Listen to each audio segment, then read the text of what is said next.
그러지 않을까 싶어요. 그러니까 이제 원래 그 박근혜 정권 때 이제 빚내서 집 사라 이런 이야기를 많이 했었잖아요. 2013년도, 14년도 때.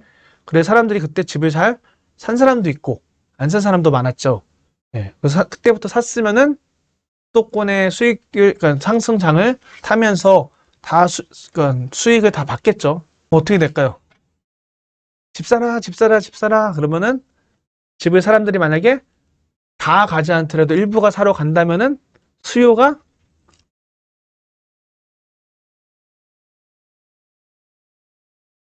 증가하겠죠. 예.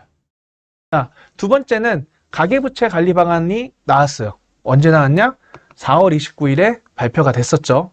그래서 지금 이제 대출에 관련돼서 지금 이야기들이 많이 나오고 있어요. 대출이 7월 달부터 예, 조금 막힐 확률이 높아져서 이제 대출이 예정되어 있던 뭐 이제 입주를 앞두고 있거나 이런 대출에 대해서 좀 사람들이 관심을 좀 갖고 대비하고 있습니다. 자, 그러면 같이 봐보도록 할게요. 자, 그게 잘 보이고, 네, 줄을 넘기고, 자, 왜 올렸냐? 자, 왜 올렸냐? 왜 대출을 규제했느냐? 이제 배경을 한번 같이 해볼게요. 19년까지는 하향 안정세를 보이던 가계부채가 20년 들어서 빠른 증가세로 했다, 뭐, 블라블라 돼가지고, 뭐, 코로나 위기 대응을, 뭐, 해서 대출이 계속 증가하는데, 코로나 위기, 글씨, 그리기, 빨간색이 낫거든. 코로나 위기 대응을 위해서, 돈을 더 많이 풀었다. 돈을 많이 풀었다. 그래서 가계부채가 증가하고 있다. 그 얘기를 하고 있는 거죠, 지금. 자, 그래서 그래프 보면 어때요? 이렇게 막 우상향하는 모습 보이죠? 예, 이것도 우상향하네요. 예. 부채는 계속 늘어난다. 근데 이 부채가 계속 늘어나는 거는 자명한 것 같아요. 이유는 뭐냐? 자본주의 사회이기 때문에 어쩔 수가 없어요. 네. 뭐 코로나 때는 늘어나기도 뭐 하고 하지만, 뭐, 어쨌든 간에 자본주의라는 것 자체는, 빚으로 만들어지는 사회거든요. 그래서 대출을 권하는 사회이기 때문에, 그래서 이렇게 대출이 증가할 수밖에 없고요. 뭐 증가율 같은 경우는 이렇게 막 오르락 내리락 하고 있네요. 네. 자, 그러면은 여기서 보면은 증가율이 이건 파란색으로. 자, 증가율이 이렇게 내려왔다가 2011년도, 12년도, 13년도, 14년도에는 14년도 이후로 다시 증가하네요. 대출이. 왜 그랬을까요? 박근혜 대통령 때 빚내서 집 사라. 네. 그러면서 대출을 많이 권장했었죠. 대출을 권장하다 보니 대출이 증가했다가 언제부터? 2016년도 4반기에 정점을 찍고 다시 대출 증가하는 게 감소해요. 계속. 언제까지? 2019년 3월달까지. 3월달이래. 3쿼터, 3분기까지. 네. 왜 그럴까요? 자, 2016년도에는 왜 갑자기 대출이 증가세가 감소했을까요? 왜 감소했을까요? 네. 카메라를 보고 있다. 왜 감소했을까요? 규제가 나왔겠죠. 대출 규제가. 대출이 규제가 딱 터지니까 당연히 대출을 사람들이 안 받기 시작했겠죠. 이때 이제 2016년도 8월 달쯤에 가계부채 현황 및 관리 방안이라고, 네. 8월 달쯤에 2016년도 8월 달에 뭐 가계부채 관리 방안 어쩌고 나오면서, 네. 대출 규제를 했어요. 이때 그래서 DSR이 2017년도부터 아마 시작하겠다. 네, 2017년도부터 시작하겠다. 그런 규제가 나오면서 뭐 주택담보대출도 줄이겠다. 이런 이야기가 나오니까 대출이 줄어들어요. 그러다 이제 2019년 3월 달에부터 다시 대출이 증가세로 바뀌네요. 예. 이때는 무슨 일이 있었을까? 뭐 정확하게 뭐 대출을 완화해 준 건 적은 단 한 번도 없으니까요. 정부가 대출 완화한 적 한 번도 없어요. 그렇죠? 그럼에도 불구하고 대출이 다시 증가했던 이유는 17년도 파리 대책이 나오면서 2017년도 파리 대책이 나오면서 서울 집값이 폭등을 했잖아요. 막 뭐 강남 3구부터 뭐 2배 가까이 상승을 하면서 그에 따라서 번지면서 뭐 마용성, 그다음에 노원구까지, 그다음에 뭐 서울 모든 구가 이제 다 2배가 됐잖아요.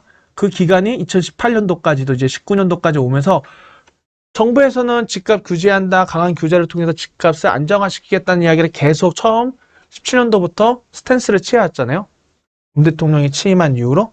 그럼에도 불구하고 집값은 계속 상승을 하니까 이제 19년도 하반기에 어떤 분위기였어요? 네, 부동산 시장에 참여하셨던 분들은 아, 이제 안 살면 안 된다. 서울에 집 사야 된다. 네, 실거주 해도 괜찮다. 그런 게 그 분위기가 만연해지면서 사람들이 어떤 행동을 했어요? 너도 나도 집 없는 사람들은 집 채수 줄여서 좋은 채수로 살라고 했죠. 왜냐하면은 채수 늘어나는 거에 대해서는 규제했어요. 세금을 양도세든 종부세든 계속 인상시키고요. 취득세도 인상시키고요. 계속 모든 세금을 다 전천후로 다 인상시키니까 채수는 줄이려고 했고 똘똘한 거 한 채 사자. 그러면서 영끌하면서 패닉바잉 하면서 사람들이 집을 사기 시작하는 거죠. 예. 그러면서 대출이 많아지는 거죠. 이 대출이라는 게 보통 우리가 투자자들이 하는 대출을 생각해 보면은 그 대출이 투자자들이 집을 많이 사면 대출이 늘어날까요? 줄어들까요? 에? 기가 눌렸니? 네. 투자자들이 집을 사면은 대출이 막 많이 늘어나진 않아요. 이유는 보통은 전세를 끼고 사는 갭 투자를 많이 하기 때문에 그렇거든요. 그런데 대출이 늘어난다는 거는 실거주자들이 보통 많이 사는 경우가 많은 것 같아요. 즉 서울에 좋은 똘똘한 채라든가 서울 수도권에 똘똘한 채를 사기 위해서 갖고 있는 돈 다 끌어 모으고 그 다음에 대출을 최대한 풀로 받아서 그래서 구매하는 사람들이 늘어나니까 대출이 늘어나지 않았을까 생각이 들고요. 보통 투자했을 때는 다 갭으로 사기 때문에 전세를 끼기 때문에 대출을 받지는 않거든요. 그래서 이때부터가 아마 우리가 패닉바잉이라는 말과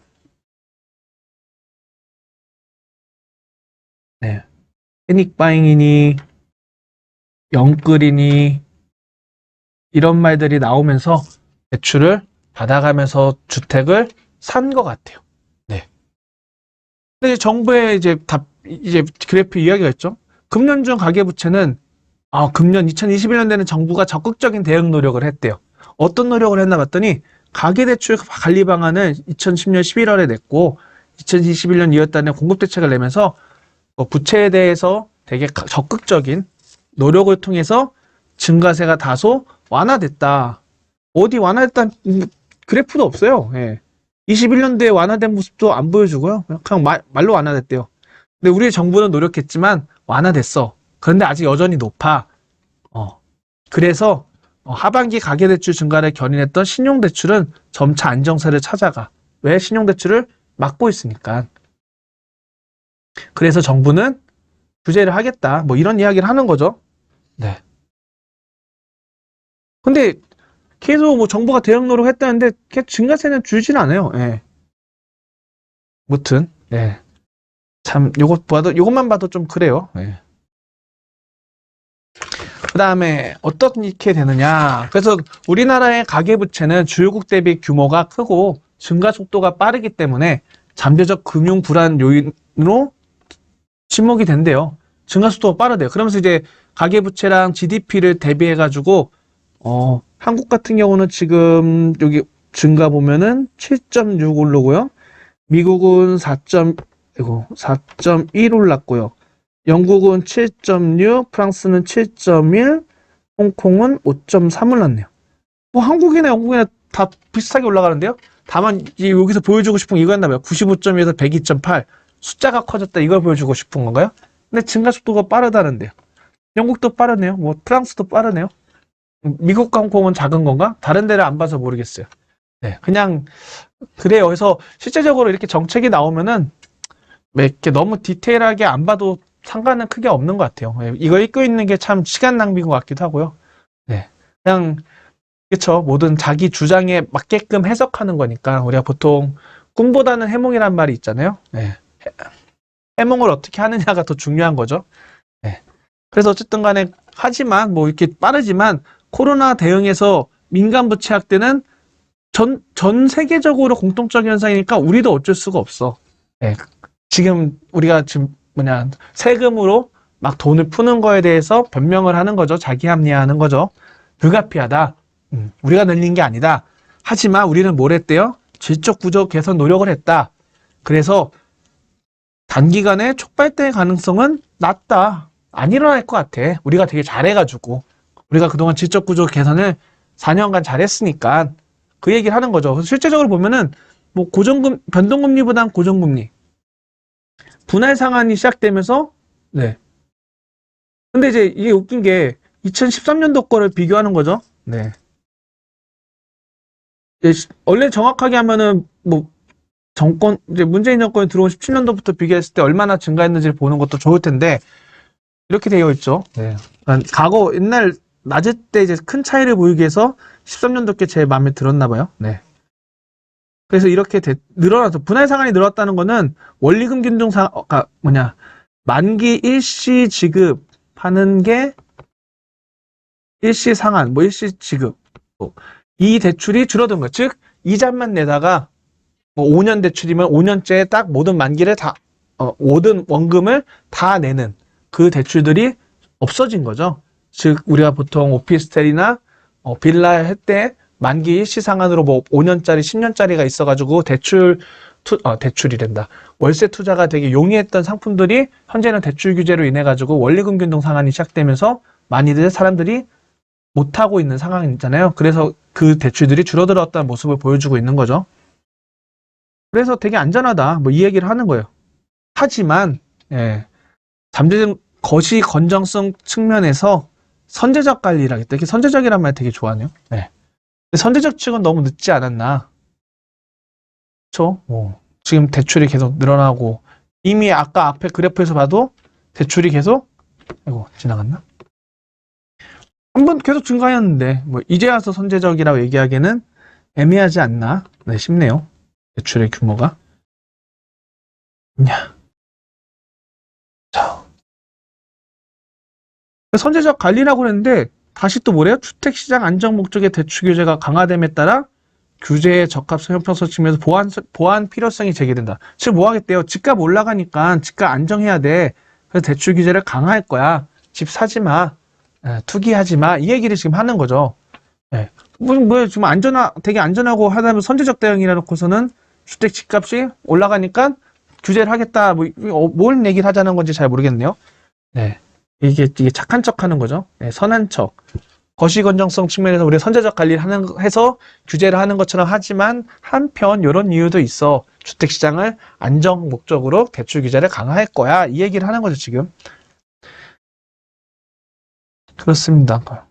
그래서 보면 여기 보면 또 서민 실수요자에 대한 우대 혜택, LTV와 DTI를 10% 우대해줌에도 불구하고 지연 수준이 미흡하고 수혜 대상도 미미하다는 지적은 언제부터 있었냐? 17년도 8월 2일 대책 나올 때부터 있었어요.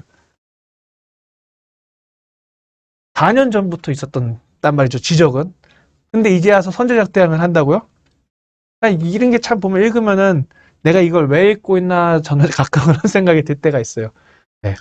제가 그때 되게 의아했거든요. 실수요자를 보호하기 위해서 17년 8일 대책이 나왔는데 LTV가 그때 70%였거든요. 아파트가. 근데 갑자기 40으로 줄인 거잖아요. 투기 지역을 지으면서. 그리고 실수요자는 50% 했어요.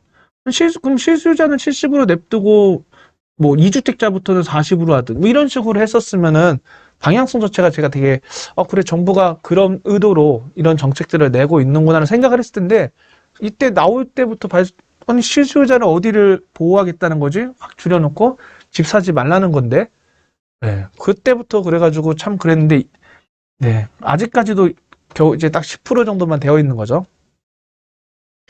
그러니 이 지적은 4년 전부터 있었는데 이제 와서 지금 지적을 하고 있다는 게 참 그렇죠. 안타까운 부분입니다. 그래서 막 부랴부랴 나왔어요. 그래서 어떤 이제 규제들이 나오느냐를 좀 보면은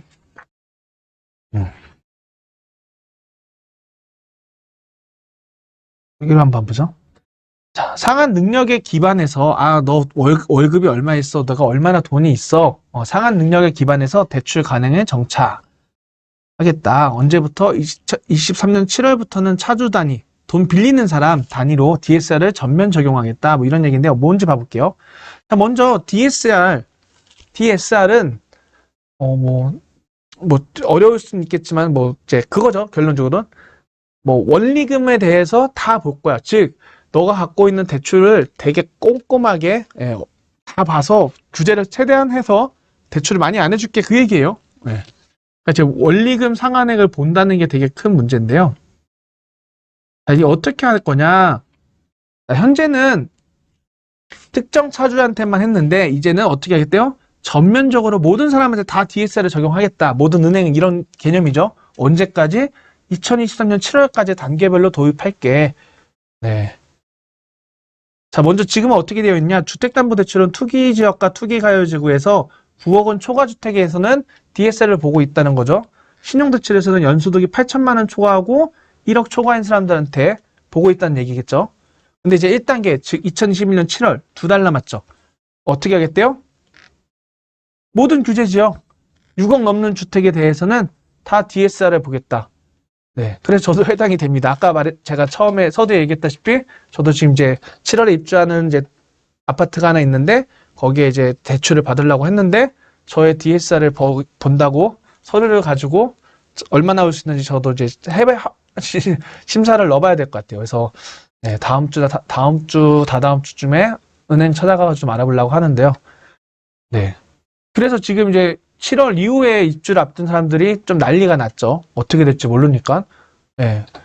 수도권이죠. 뭐, 수도권은 다 거의 규제지역이죠. 네. 95%는 다 규제지역이니까. 6억, 웬만하면 또 다 입주하는 것들이 6억 다 넘었죠, 지금. 네. 그러다 보니, 이제 다들 난리가 났습니다. 그 신용대출은 1억 초과. 네. 1억 넘어서 이제 대출 받기가 힘들어지겠죠. DSR 보면은. 연소득은 안 보겠어. 네. 이제 조금씩 더 규제라는 거죠. 이제 연소득도 보고 대출 규모도 봤었는데 소득과 관계없이 대출 규모만 보겠다고 이제 규모도 안 보고 총 대출액이 2억 넘게 받았으면은 DSR을 보겠다는 거죠. 그 다음에는 총 대출액이 1억 원까지. 대출을 이제 거의 안 해주겠다 이 얘기로 흘러가는 거죠. 그런데 이 중에서 뭐만 소득 이외의 상환 갚을 수 있는 그 자산 재원이 있는 대출은 제외하겠다. 어떤 거냐 하고 밑에 3개가 나와 있는데 보니까 전세자금 대출 같은 경우는 아까 같은 뭐 거를 보지 않겠다. 그다음에 은행에 예금이나 적금 있으면 그걸 담보로 해서 하는 대출, 또 보험 계약 들어놨으면은 해약환급금, 해제환급금이라고 그러죠. 해제환급금만큼에서 몇 프로만큼 대출을 할 수가 있죠. 보험 해약하지 않고 그 대출 등은 이미 거기에 보험 다 돈이 들어가 있으니까 그 돈은 무관하게 하겠다. 그다음에 뭐 정부의 정책적 목적, 뭐 서민금융이나 뭐 자연재해 등 긴급대출 같은 거, 그다음 소액대출 300만 원 미만에 대해서는 뭐 해봐야 실익이 크지 않다 판단해서 안 하겠다 이 얘기를 하고 있는 거예요. 앞으로 DSR을 보면은 대출 규모가 확 줄어들 거예요.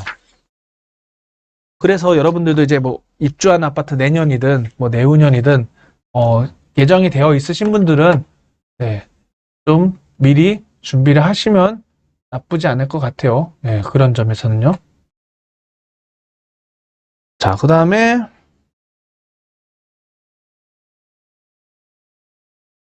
이제 가급적 이제 실제 만기에 반영되도록 체계를 정비하겠다. 7월부터. 네, 무슨 말이냐? 일부 주담대, 주택담보대출을 원리금 분할해서 상환하는 것은 실제 만기를 적용하겠다. 또 신용대출은 일률적으로 만기 10년에 적용하고 있대, 현재는.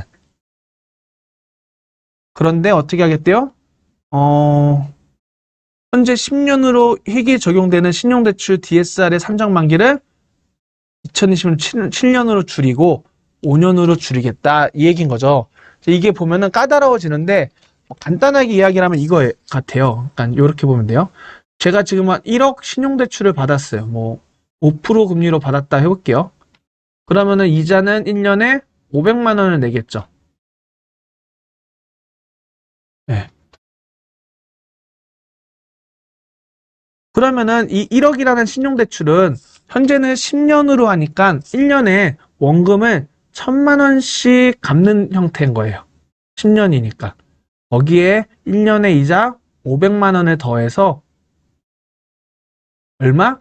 1,500만 원을 대출 받은 것처럼 판단하겠다 이거예요. DSR에서는. 그런데 이거를 이제 5년으로 줄이면 어떻게 되는 거예요? 10년이니까 1억을 10으로 나누니까 1,000만 원이었는데 5년으로 나누면은 1년에 얼마씩? 2천만 원씩 원금을 갚아야 되는 거죠. 그리고 이자는 똑같이 500만 원이니까 대출을 2,500만 원 빌린 거로 간주하겠다. 예. 그러니까 똑같은 대출 상황이지만 원래는 1,500만 원 빌린 것처럼 돼 있었는데 2,500만 원. 근데 여기서 원래는 DSR 안 보고 DTI나 LTV, DTI를 봤다면은 원래 요걸 안 보고 500만 원 빌린 것처럼 봤던 거죠. 근데 이제 DSR로 오면서 원리금, 원금과 이자를 모두 같이 보겠다. 그러면서 이렇게 만기가 짧은 대출들, 뭐 자동차 할부금이라든가 뭐 마이너스 통장 이런 것들이 대출이 DSR에서 큰 비중을 차지해서 대출 규모를 줄일 거다 이 이야기를 하는 거죠. 뭐 그렇습니다. 뭐 그렇게 나오고 근데 이게 목적이 뭐냐? 네. 앞으로 이제 소득 파악이 어려운 뭐 가정주부라든가 전업주부라든가 뭐 프리랜서 이런 사람들한테는 대출 심사가 좀 어렵잖아요. 막 카드 소득 보여주고 뭐 카드 소득 또 잔금 대출에 좀 안 보려고 하고 막 이런 것들이 있는데 소득 파악 체계를 보다 촘촘히 마련할 필요가 있다. 즉 소득 파악 체계를 확인해서 뭐 할 것 같다? 소득세 거두려고 하는 거 아닐까라고 저는 생각을 합니다. 즉 세금을 걷겠다. 예.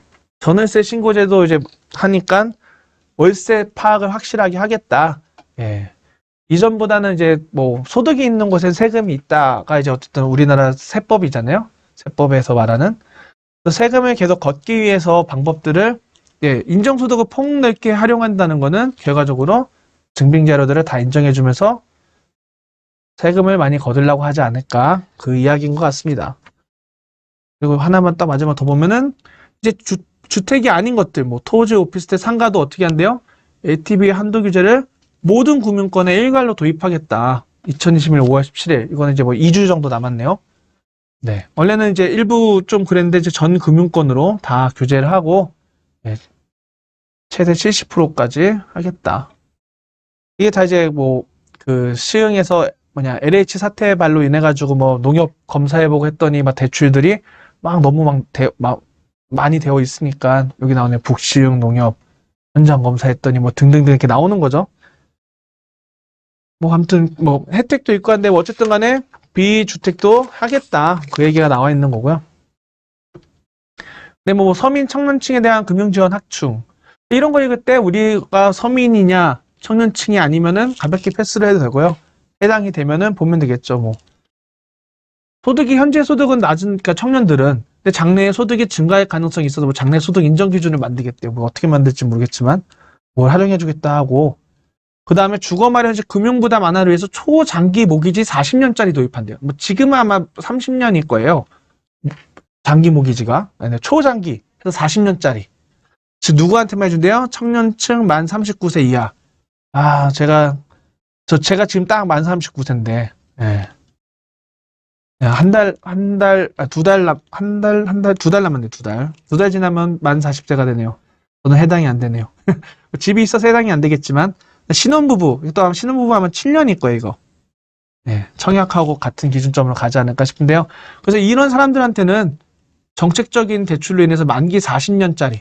그러면은 원금과 이자가 줄어들겠죠. 내는 이자는 늘어나더라도 매월 부담하는 원리금, 매월 부담하는 원금과 이자가 줄어들 거다. 여기 120에서 104만 원으로 줄었는데 3억 원 빌리면은 뭐. 이 얘기는 뭘까요?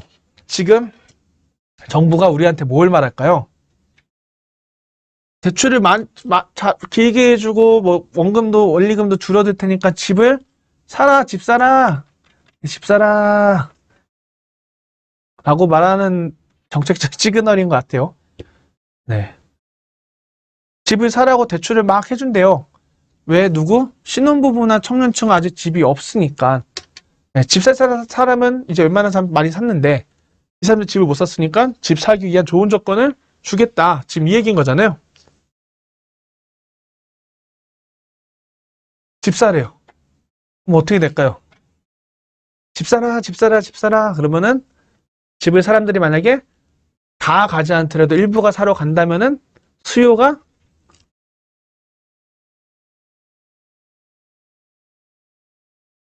증가하겠죠. 예. 그러지 않을까 싶어요. 그러니까 이제 원래 그 박근혜 정권 때 이제 빚내서 집 사라 이런 이야기를 많이 했었잖아요. 2013년도, 14년도 때. 그래서 사람들이 그때 집을 잘 산 사람도 있고 안 산 사람도 많았죠.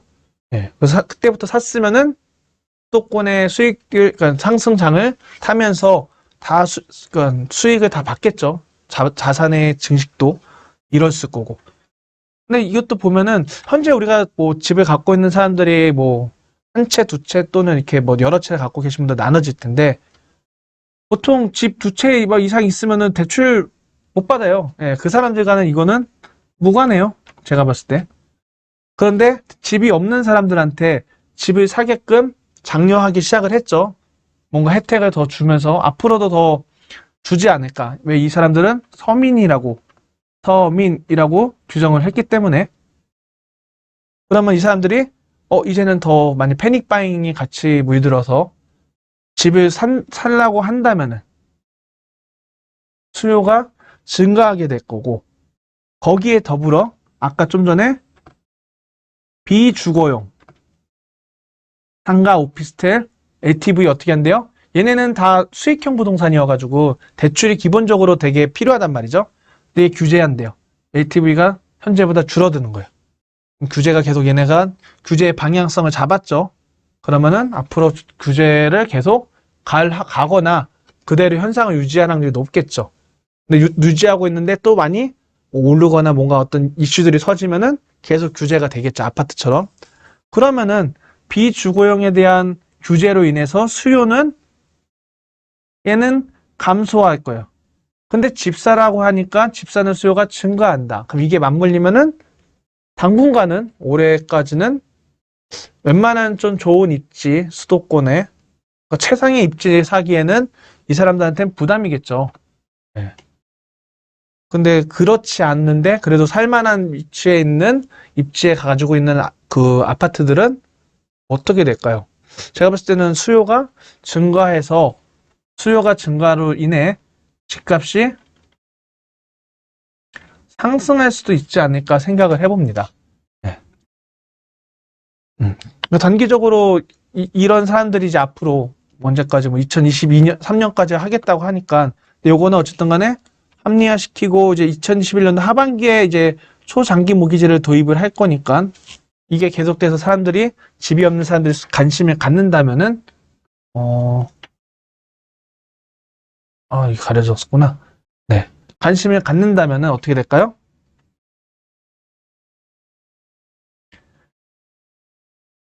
집값이 상승하겠죠. 네. 그래서 대출은 규제가 있지만 그래도 실거주자, 특히 현재 집이 없는 사람들에 대한 집을 장만하기 위한 뭔가 대출을 늘려주는 모습들이 보이니까 이 방향성 자체는 서민을 위하는 그 정부의 방향성과도 일맥상통하기 때문에 앞으로는 이런 모습들을 더 정권 말기까지 뭐 내년 하반기까지도 내년 하반기는 없죠. 네. 내년까지도 계속 이어지면서 이 사람들이 집을 사러 온 수요가 증가가 되면서 지금 뭐 정말 A급 아파트들보다 뭐 A-, B급의 입지를 가지고 있는 아파트들의 가격 상승에도 되게 많은 영향을 미치지 않을까 생각되는 대출 규제입니다. 제가 봤을 때는.